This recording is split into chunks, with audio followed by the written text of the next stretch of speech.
Good afternoon, dear brothers and sisters. This is the voice of Professor Peter Vakunta in the United States of America.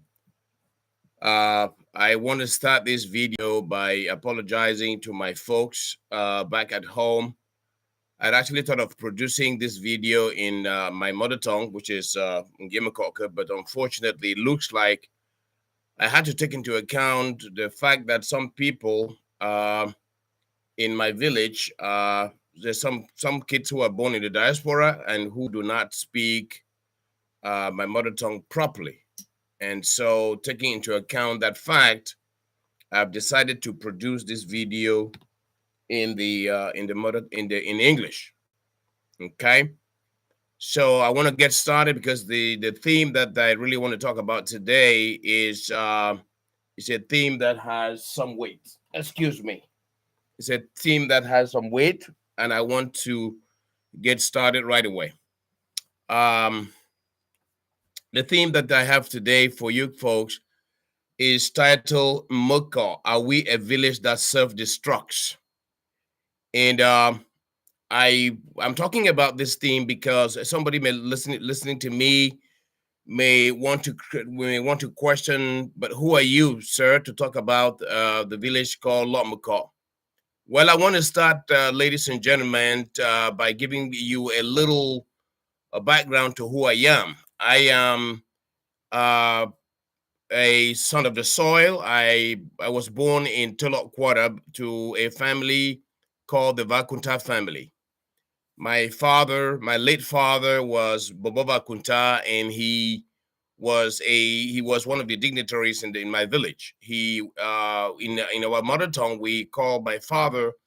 My father was called Nchinja Nwase, which means that my father spent, as far as I recall, he used to talk to me about his duration in the palace of the font of Loh Meukoh. My father spent at least 9 years serving the village and serving the traditional authority that we call the Ngumba in our language. And so I speak to you today as a full-blooded son of the soil. I speak to you today as the son of a dignitary. I speak to you as a member of the ruling society of my village called the Ngumba. In my mother tongue, we call it Nwase. I'm a full-blooded, fully initiated member of the Nwase in my village, and therefore I do have some authority to talk about the goings on in my village, what I may call the status quo. On top of that, dear brothers and sisters, dear mothers and fathers, dear sons and daughters, I do talk to you today as one of the elites of the village. I talk to you today, thank God, as one of the most educated people from my village. I talk to you, dear friends, today as one of the, I think one, if not the only person from the Loh Meukoh that was opportuned to work at the presidency of the Republic of Cameroon for years before voluntarily, resigning from his position to leave to travel and live in the diaspora. I speak to you today as a full-blooded son of the soil who was at one point in his political career the subsection president of the ruling party called the CPDM, and in those days when we had only one party. So I can go on, but this is not the purpose of this video. I just wanted to give you my credentials for talking to you today with authority, or relating to my village. Now, I come to you today, dear friends. I'm addressing the people of my village, Loh Meukoh. By the way, the village Loh Meukoh is the original name for the name that was given to my people by the Europeans when they came to colonize our people. That village was called by the Europeans. They called it Bamunka, which is a name that has no meaning to us at all. We call ourselves Loh Meukoh, and the village is called Loh Meukoh. So I come to you today, good friends, dear brothers and sisters, and like I said, with tears in my eyes. And you may wonder, why do I come to you today with tears in my eyes?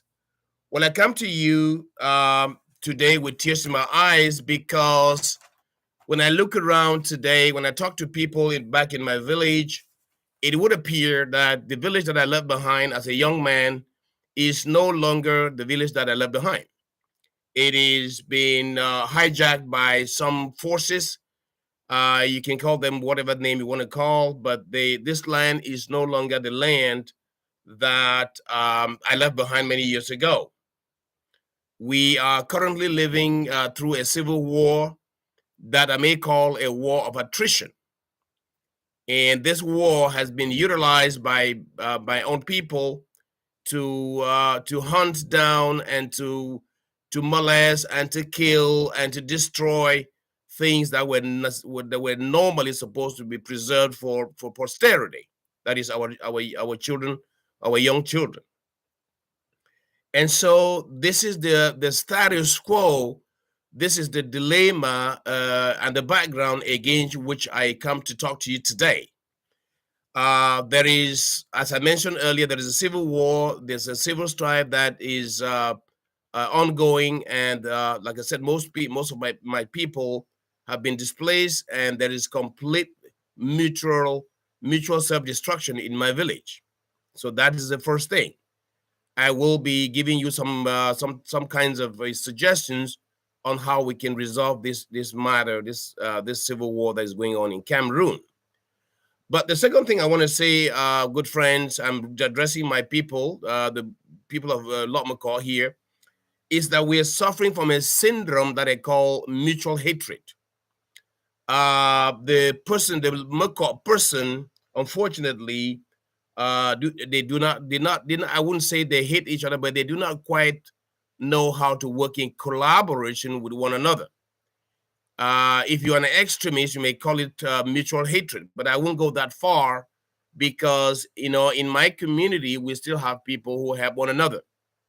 But the fact of the matter is that if you go to my village today, ladies and gentlemen, you would see people who have benefited from this civil war that is ongoing to do damage to their own brothers and sisters.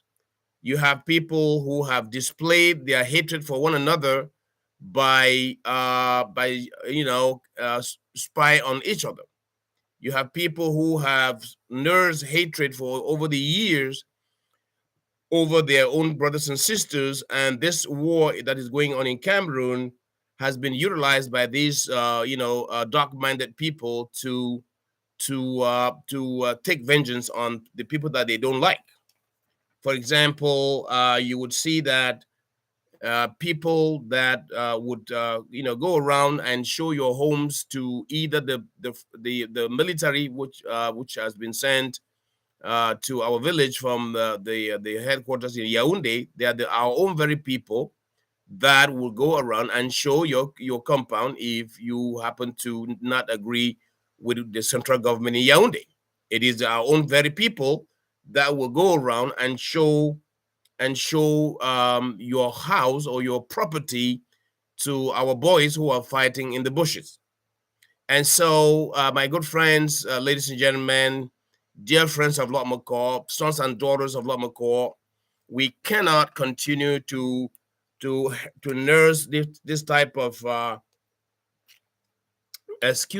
we cannot continue to nurse this type of mutual hatred and believe that by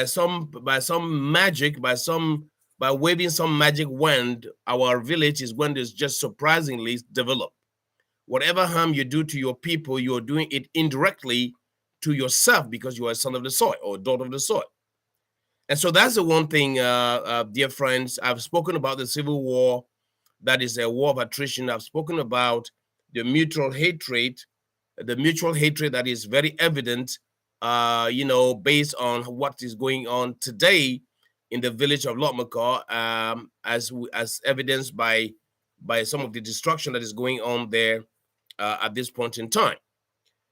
Now, you may wonder, if you really love your village, would you do that to your brother? Would you do that to your sister? Will you backstab your sister? Will you sell your sister to people who are trying to destroy your village? So that's the question that all of us, sons and daughters of Loh Meukoh, we have to answer.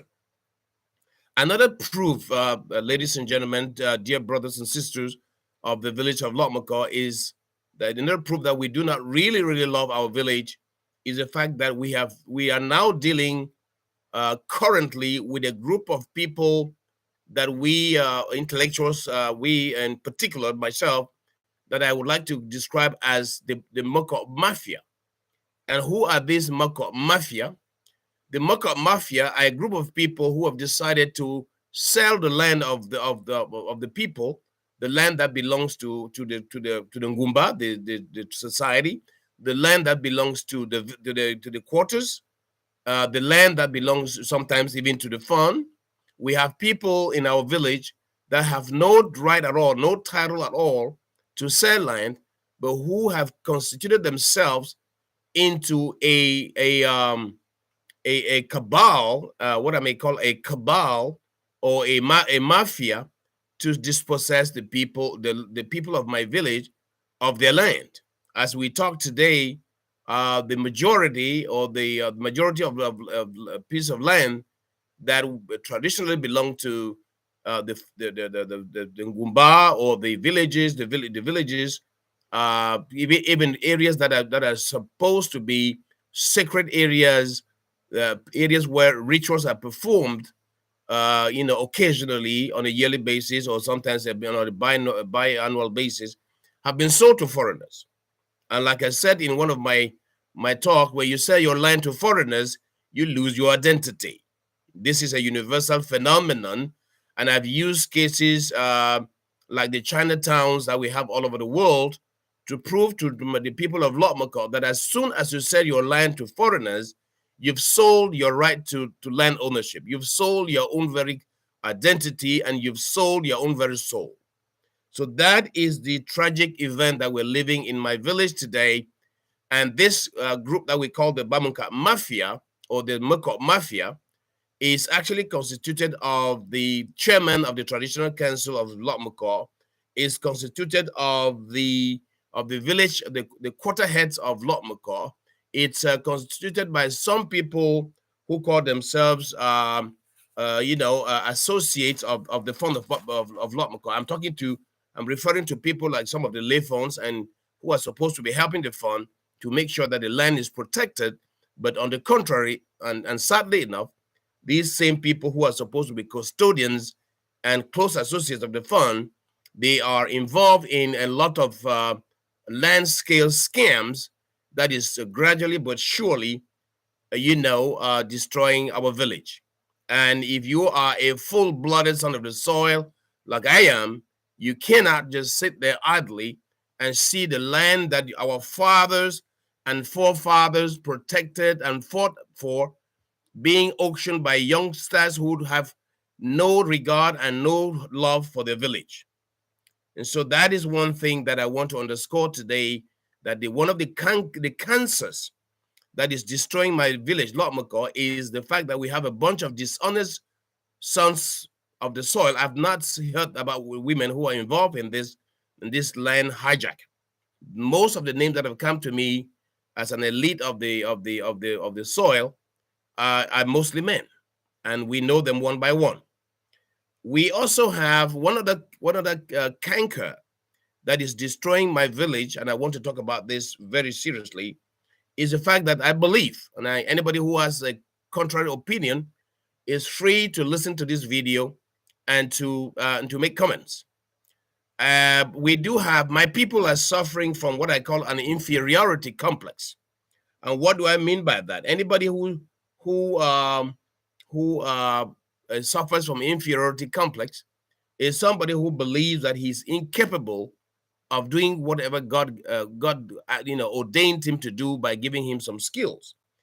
I do not know the reason for the chronic inferiority complex of the people of Loh Meukoh, But what I do know is that one of the fundamental causes of this inferiority complex that has gripped my people is the fact is history. Okay, and I'm going to explain myself very clearly. My people, when I say my people, ladies and gentlemen, I'm referring to the people of Loh Meukoh. This is my folks. We traditionally have always been referred to as bush people, foolish Bamunka people, primitive Bamunka people, and so on and so forth. And so those of us growing up, and I believe that even the younger generation has also fallen victim to this particular mindset where you feel that you are not a full person because other people have made you believe that you are not a full person. So this is, ladies and gentlemen, dear brothers and sisters of Loh Meukoh, it's a baggage. Sadly enough, it's a baggage that we've borrowed from the past, and we're still trailing. We're still carrying that baggage with us today, and that's why if you look at what is going on in the village, in fact, if you look at the Ngokotinja division, you would see that our village is actually one of the least developed villages in the place. And sadly enough, we're supposed to be the most developed because we are actually the headquarters of the division, the Ngokotinja division. But if you look at the developments, ladies and gentlemen, we are actually trailing. We're behind the other 12 villages in the division. And so these are, in a nutshell, dear brothers and sisters, dear mothers and fathers, sons and daughters. I've named them, and but the most important thing that we have right now that is dragging us to the ground is the ongoing civil strife in the country. And so somebody may sit here and listen to Professor Vakunta talk, and the logical question would be, yes, Professor, we understand what you're saying. Your people don't like each other. They hate each other. They are auctioning the land. They are using the war as a means of reprisals.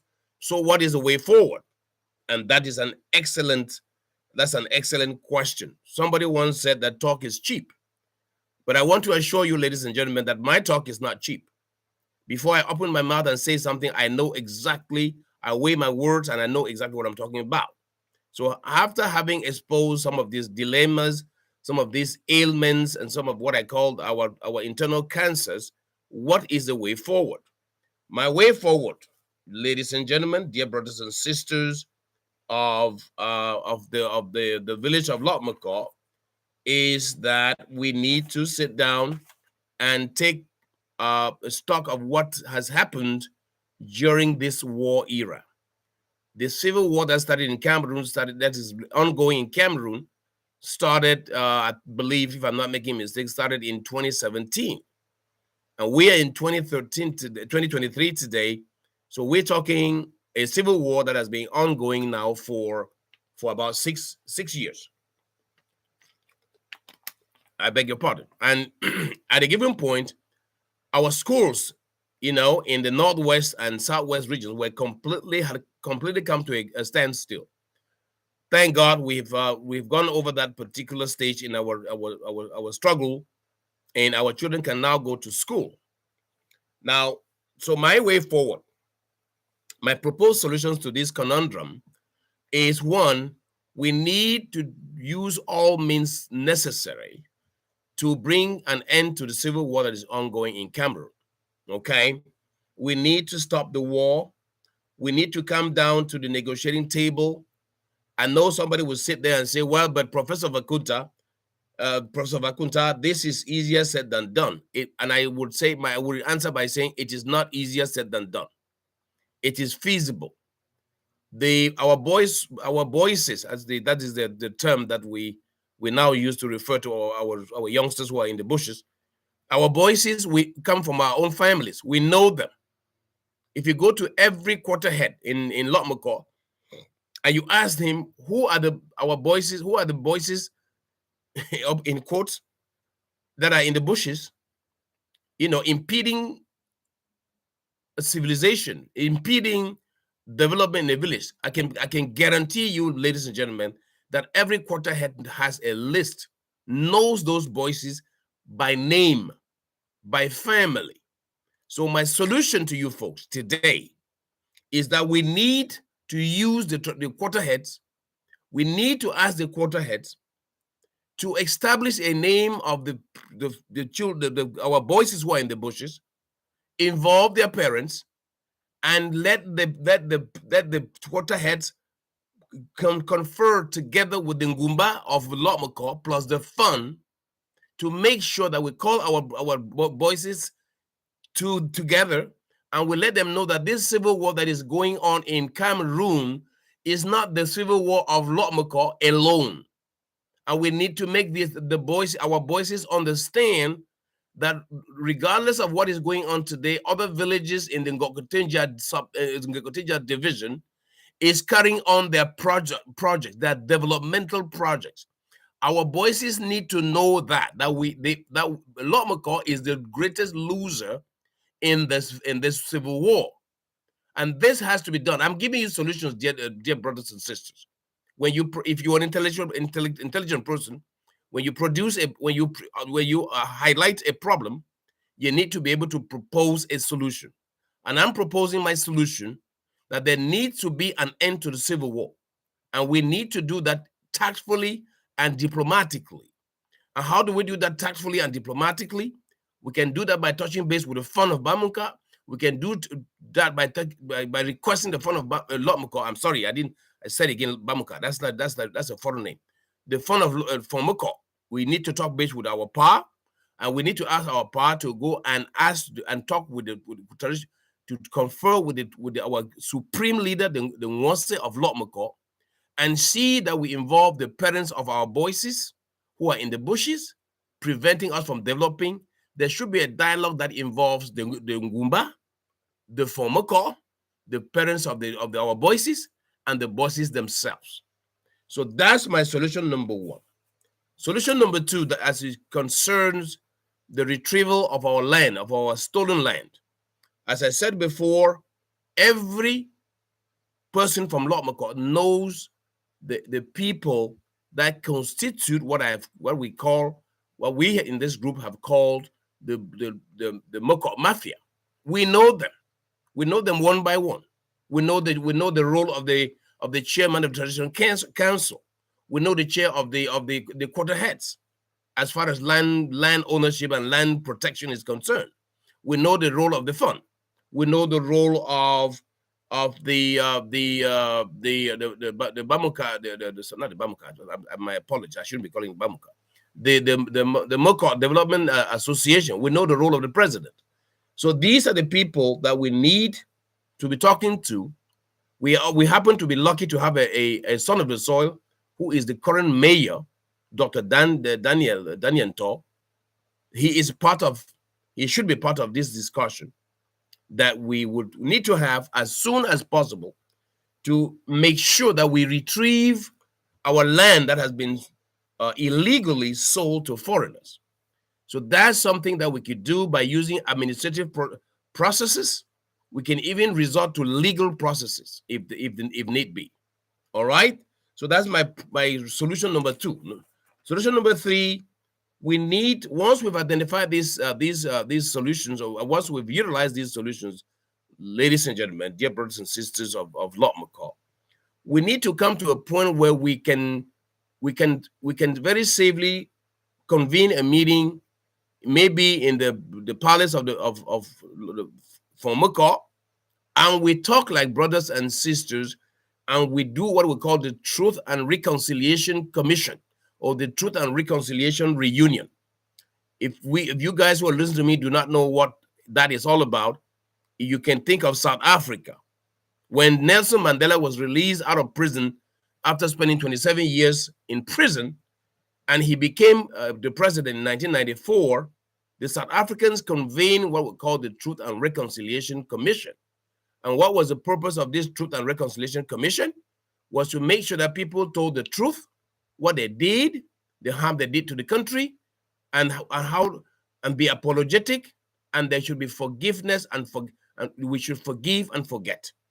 Because one of the reasons, ladies and gentlemen, you listen to me very carefully, one of the reasons that may prevent people from speaking the truth during the Truth and Reconciliation Convention is fear of retaliation.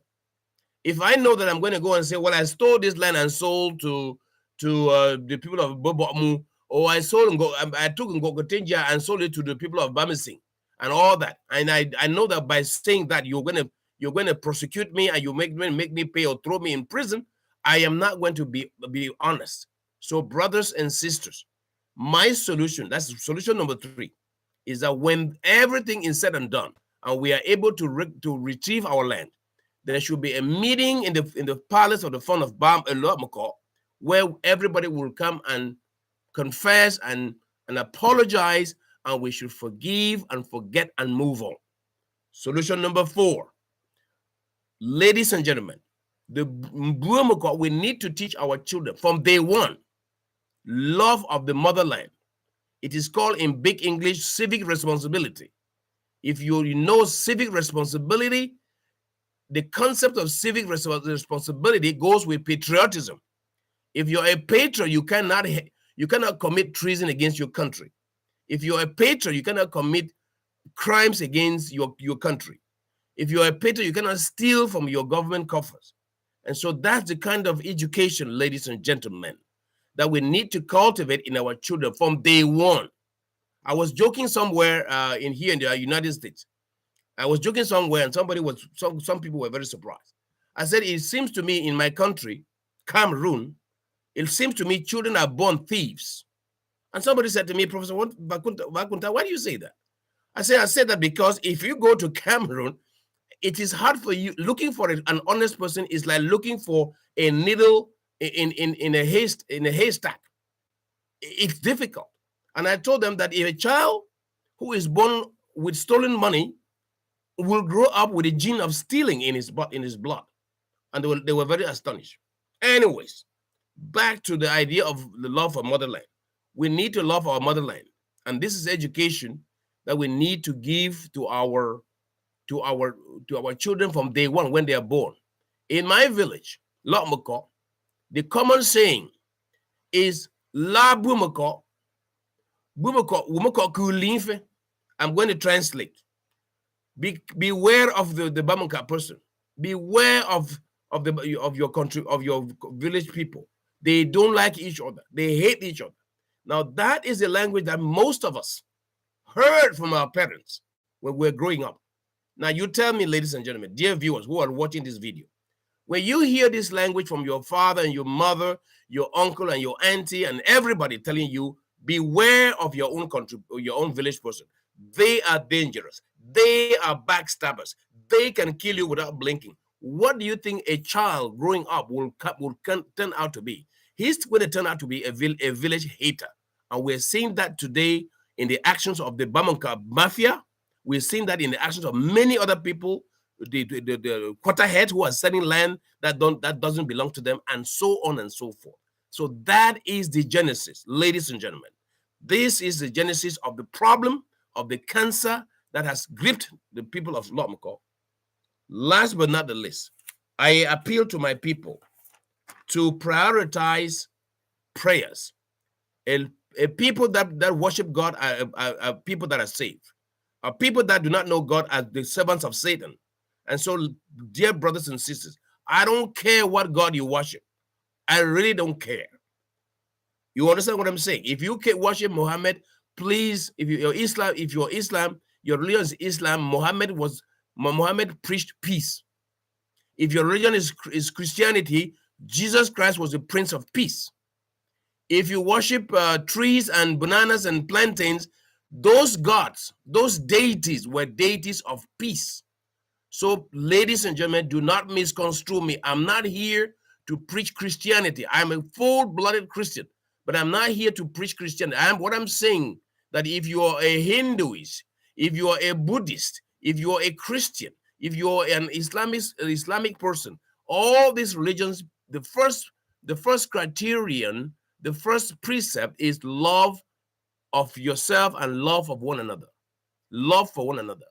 So please, brothers and sisters of Loh Meukoh, let's love one another. Last but not the least, I suggest that we set up a Meukoh think tank. What is a think tank? A think tank is a group of people who represent the village as great thinkers. Praise God. The village of Loh Meukoh is no longer the bush village of yesterday. We have intellectuals, we have professors, we have doctors, we have nurses, we have architects, we have all kinds of experts in the village. Please, and this is my final point, and I'm going to stop here. We need to set up a think tank constituted of the full-blooded, well-educated, great thinkers of Loh Meukoh who are living either in the diaspora or who are living at home, or both. It will be wise for us to create a think tank that constitutes Loh Meukoh, elites from Loh Meukoh that live in the, some of them living in the diaspora, and some of them living in at home, so that we can cross-pollinate ideas for the development of our village. I thank you very much for listening to the video. Please, if you have a point, click and post your comment. I will revisit this video. I will respond to your comments as time goes on. God bless you. God bless Cameroon. God bless the village of Loh Meukoh. Bye-bye.